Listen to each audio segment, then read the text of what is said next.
Hello everyone. Just getting a good keyword ranking for your website and also a healthy traffic is not the ultimate thing.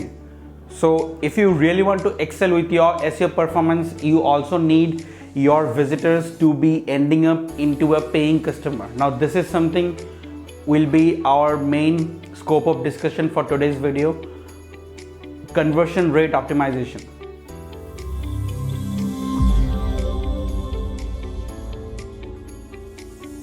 So today we'll be discussing about certain conversion rate optimization strategies and some DIY tactics which you can incorporate to level up or leverage your conversion rate. Now before moving further, let us first understand what exactly is a conversion rate. So basically conversion rate is the percentage of the traffic that is ending up as a paying customer.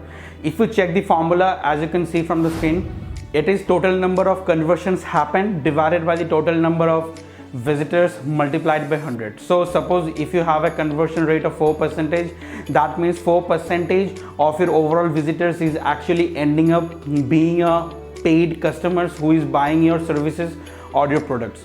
Now there is no defined value of conversion percentage. This can really differ from product to product or niche to niches or from services to services. So it is quite difficult to maintain a compatible ratio, but however, a golden theory is the better the conversion rate is, the more profitable that business would be.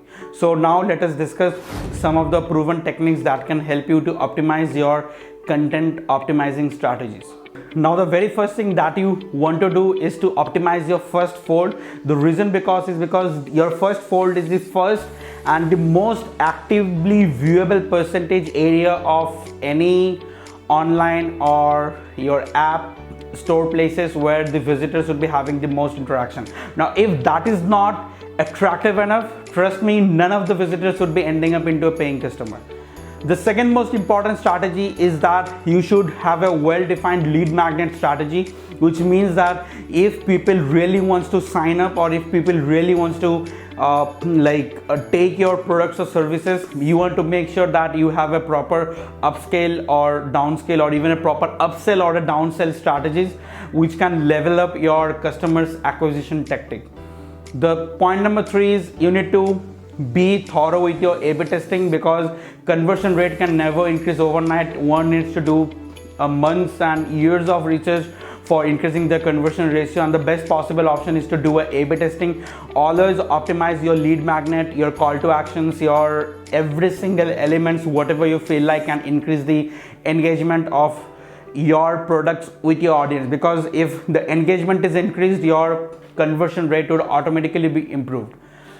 Fourth important point is CTA buttons or call to actions. Now call to actions can really play a huge role in getting your conversion successfully completed, either through a checkout completion or to a add to cart or even buy now or even taking any consultation or even sign-ups. Now for optimizing your CTA, there is a lot of things. You need to test with the colors, you need to play with the sizes, you need to make sure that those are attractable to the buyers, and there are a lot of things. Once again, you need to connect that with the A/B testing, and you need to justify what is preferable to your audiences, and you can have a meaningful outcome. And last but not the least, guys, for having a better conversion rate optimization strategy, always try to create a story and create a value on what benefits someone will have if they consume your services, or what end outcome they will receive if someone takes your product. So make sure your opt-in pages are verified with real-time testimonials or justified with figures, social status, social proofs, and also any kind of positive certifications that can give a positive trust value for the customer, so that it can spark a positive sentiment that can help you to grow your conversion rates. Thanks for watching.